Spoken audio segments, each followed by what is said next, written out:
बहुत समय पहले की बात है।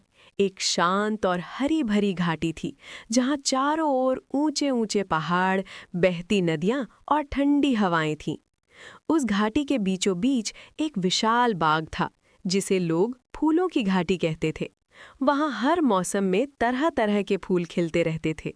लाल गुलाब, पीले गेंदा, सफेद चमेली, नीला नीलकमल और सूरज की ओर मुस्कुराता सूरजमुखी। हर सुबह सूरज निकलते ही ओस की बूंदें फूलों की पंखुड़ियों पर मोतियों की तरह चमकने लगती थीं। पक्षी मधुर गीत गाते और तितलियां रंगीन पंख फैलाकर फूलों के साथ नृत्य करतीं। पूरा बाग मानो जीवंत हो उठता था।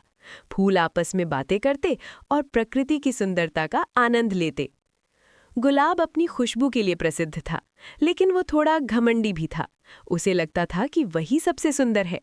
वहीं कमल, जो पास के तालाब में कीचड़ के बीच खिलता था, बहुत शांत और विनम्र था। वो हमेशा कहता, सुंदरता परिस्थितियों से नहीं, हमारे स्वभाव से आती है। एक दिन घाटी में भयानक सूखा पड़ गया। नदी का जल कम होने लगा और सूरज की तपिश बढ़ गई। कई फूल मुरझाने लगे। गुलाब परेशान हो गया और बोला, अब मेरी खुशबू कौन महसूस करेगा? कमल ने धीरे से कहा, धैर्य रखो, हर कठिन समय के बाद राहत जरूर आती है। कुछ दिनों बाद अचानक काले बादल छा गए और जोरदार बारिश हुई। मिट्टी को नई जान मिली और फूल फिर से खिल उठे। गुलाब को अपनी गलती का एहसास हुआ। उसने समझा कि अकेले सुंदर होना काफी नहीं, बल्कि दूसरों के साथ मिलकर रहना ही असली खुशी है।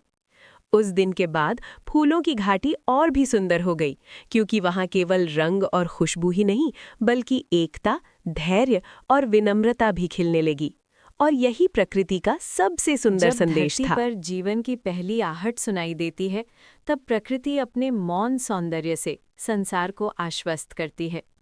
भोर की बेला में जब सूर्य धीरे धीरे आकाश के किनारे से झांकता है, तो उसकी स्वर्णिम किरणें फूलों की पंखुड़ियों पर ठहर जाती हैं। ओस की बूंदें फूलों के ऊपर ऐसे चमकती हैं, मानो प्रकृति ने उन्हें आशीर्वाद स्वरूप सजाया हो। हर फूल उस मौन भाषा में कुछ कहता है, जिसे केवल संवेदनशील हृदय ही समझ सकता है।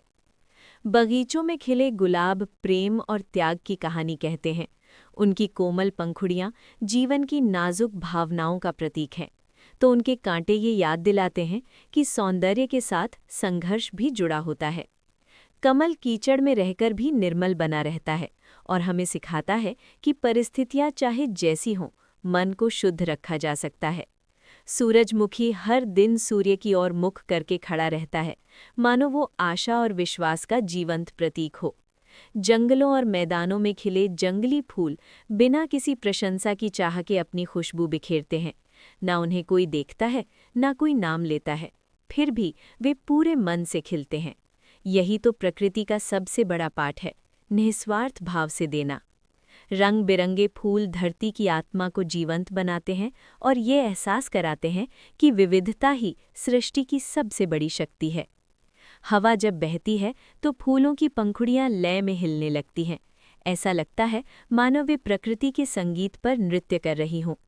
पक्षियों की चहचहाहट, पत्तों की सरसराहट और भंवरों की गुनगुनाहट मिलकर एक दिव्य सिम्फनी रचते हैं। इस सिम्फनी में कोई शब्द नहीं, फिर भी इसके भाव सीधे हृदय तक पहुंचते हैं। दोपहर की धूप में भी फूल मुरझाते नहीं, बल्कि धैर्य के साथ समय का सामना करते हैं। वे जानते हैं कि हर तपन के बाद शीतल हवा अवश्य आएगी। शाम होते होते जब आसमान नारंगी और गुलाबी रंगों में रंग जाता है, तब फूल उस रंगीन प्रकाश में और भी मनमोहक लगते हैं। उनकी छाया धरती पर एक शांत चित्र बना देती है। रात के अंधेरे में भी प्रकृति सोती नहीं। चांदनी में खिलने वाले फूल रजनीगंधा, चमेली और रातरानी अपनी सौम्य खुशबू से अंधकार को भी उजास से भर देते हैं। वे सिखाते हैं कि अंधेरे में भी सुंदरता संभव है, बस समय और धैर्य चाहिए। फूलों और प्रकृति का ये संबंध केवल दृश्य सौंदर्य तक सीमित नहीं है, ये आत्मा से संवाद है। जब मन अशांत हो, तब किसी बगीचे में बैठकर खिले फूलों को देखना भीतर एक गहरा सुकून भर देता है।